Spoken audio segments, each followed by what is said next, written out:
Congress has voted overwhelmingly to pass a bipartisan bill calling on the Justice Department to release all of its files on Jeffrey Epstein. Joining us now is Annie Farmer. She testified that she was sexually abused by Epstein and Ghislaine Maxwell when she was just 16 years old. Farmer is a psychologist, who now works with trauma survivors. Annie, thank you so much for joining us. I can't imagine the emotions you're feeling right now. Try, if you can, to put it into words. Is it vindication? Is it validation? What is it that you're feeling today? I think it's both. This feels like a victory, a long overdue victory in a fight that many people have fought, and it feels great. Mm-hmm. But it's bittersweet, because of I think what it took for us to get to this moment. I know. Let's talk about what it took, because your sister Maria was also a victim. In fact, Maria was one of the first back in 1996, Yes, to call attention to this matter about Jeffrey Epstein and Ghislaine Maxwell. And now we sit here over 30 years later. Yeah. Do you think that finally we will get transparency? Do you believe that?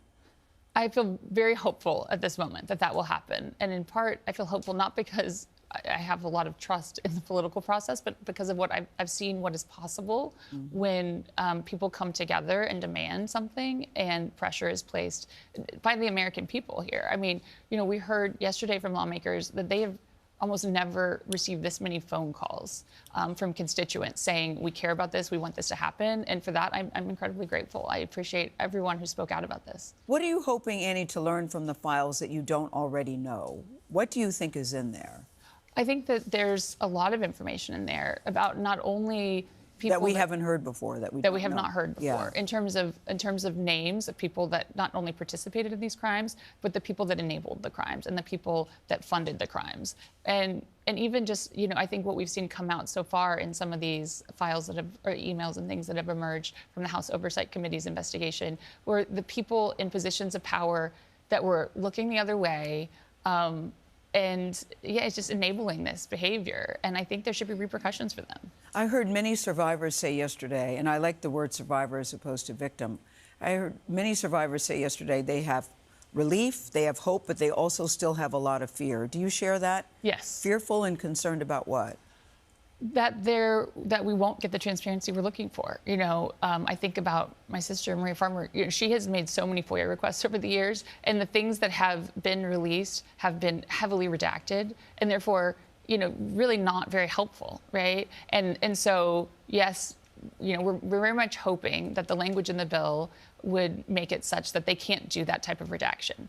But there have been recent things like suddenly calling for this investigation, even though it was, just this summer that they, this administration, or the DOJ, I should say, released a statement that there was no further evidence for any need for investigation, right? So these files should be available now. They should not be tied up in any kind of investigation, but we're concerned about things like that might get in the way of what we're looking for. Let's talk about the vote for a second, and both sides of the aisle, because it's almost unprecedented to have such bipartisan support. It was nearly unanimous. There was one that voted no. The president himself reversed his pushback on it. What do you make of that? The president's decision to reverse and the vote that was nearly unanimous.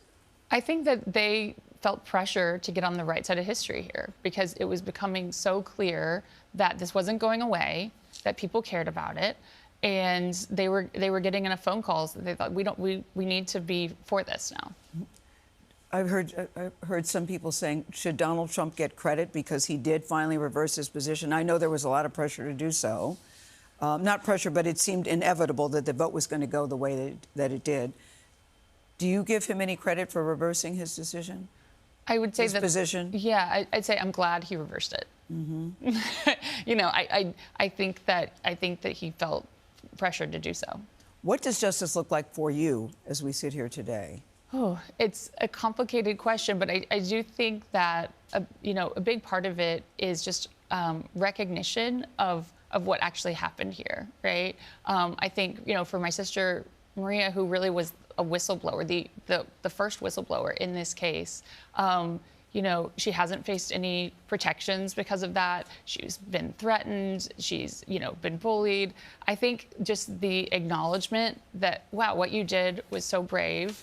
And this didn't need to happen, that there have been mistakes made over and over by law enforcement that we don't want those things to continue happening, right? That my sister actually filed a lawsuit against the federal government, earlier this year because of the negligence in this case, and to try and highlight that, because there's been so many other aspects of the case that have received attention. Yes. But I think the systemic institutional betrayals have not gotten the attention they deserve, and those things, we really do need to investigate in order to prevent. Let's talk about Ghislaine Maxwell for just a second. We know she's been transferred. According to reports, she's in a better place for herself. And now there are many reports that she's trying to get her sentence reduced or commuted. Yeah. What do you think should happen? When you hear that about her, and what you know about her, and you've testified about her, what do you make of that? She needs to serve her full sentence. I mean, I think it's absolutely disgusting that she's getting this preferential treatment. I mean, I was thinking about the last time I was here with you. Yes. And it was after her sentence, and it felt like, finally,